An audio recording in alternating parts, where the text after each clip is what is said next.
was cheating me, Grandpa. వస్తానన్నారు. Hello doctor. When you come, you must take me to the Marvel Studios. Promise? వస్తానరా, promise.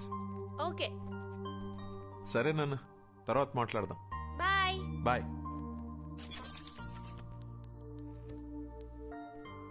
Yes. Thanks for the appointment doctor. మేము ఉస్మానియా యూనివర్సిటీలో parapsychology course చేస్తున్నాము, third year students. I know professor Sitaram చెప్పాడమ్మా. Tell me, what can I do for you?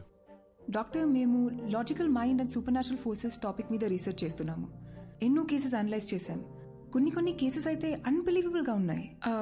For example, wait,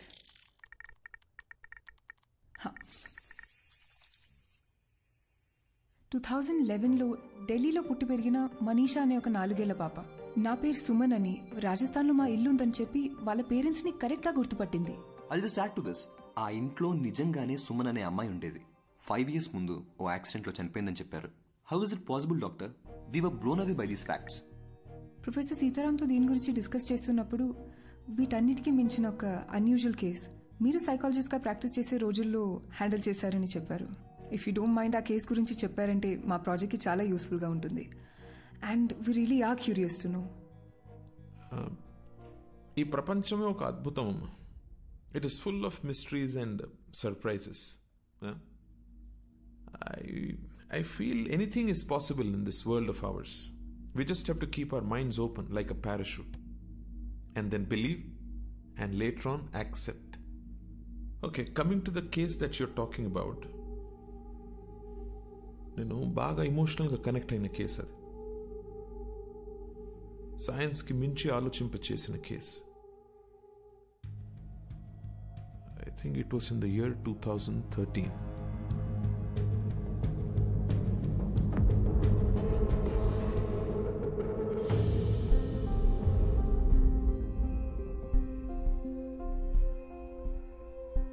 మేము smile foundation నుంచి వచ్చాం. బస్తీలో పిల్లలకి ఫ్రీగా స్కూల్ బ్యాగ్స్ ఇస్తున్నాం ఆంటీ. చాలా సంతోషం అమ్మా. High five. Good high five. Hi bye. Hi. Hi అక్క. How old are you? 10 ఏళ్ళు. అక్క నాకు ఈ బ్యాగ్ ఇస్తావా? ఇస్తా గానీ ఈ రోజు నువ్వు స్కూల్ కి పోలేదా? లేదక్క, నేను స్కూల్ కి వెళ్ళట్లేదు. ఇళ్లల్లో పనికి వెళ్తున్నాను. పనికి వెళ్తున్నావా? అవునక్క, నేను చదువుకోవట్లేదు. కానీ నాకు బ్యాగ్ వేసుకొని వెళ్ళడం చాలా ఇష్టం అక్క. కనీసం పనికైనా బ్యాగ్ వేసుకొని వెళ్తాను. ప్లీజ్ అక్క, నాకు కూడా ఓ బ్యాగ్ ఇస్తావా? థ్యాంక్స్ అక్క.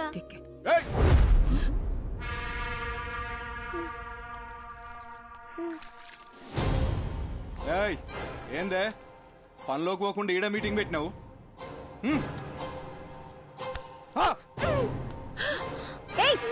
నువ్వు అసలు మనిషివేనా? చిన్న పిల్లని కొడతావేంటి?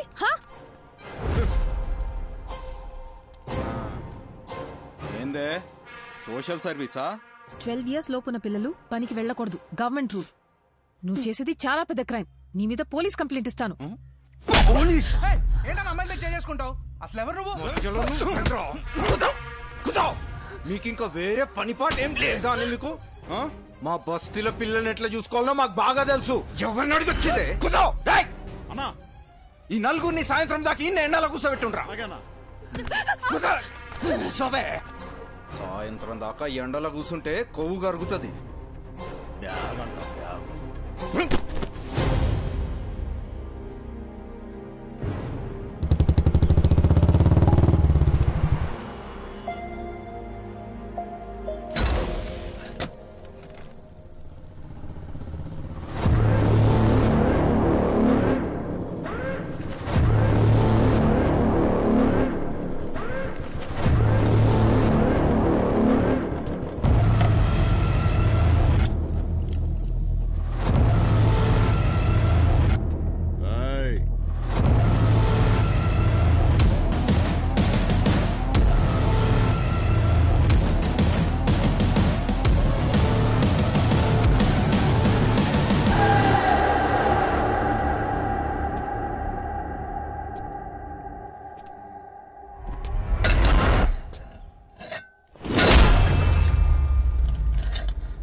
15 రూపాయలే?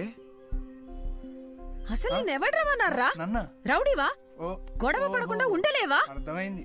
ఓకే ఇదెక్కడ న్యాయమే? నీకు ప్రాబ్లం అనేగానే వచ్చాను. నేను అడిగానా? నేను చూసుకోగలను. ఇంకాసేపు ఆగి ఉంటే మేమే ప్రాబ్లం సాల్వ్ చేసుకుని వచ్చేసేవాళ్ళం. ఇప్పుడు చూడు, పోలీస్ స్టేషన్ వరకు రావాల్సి వచ్చింది. నీకేమన్నా పిచ్చా?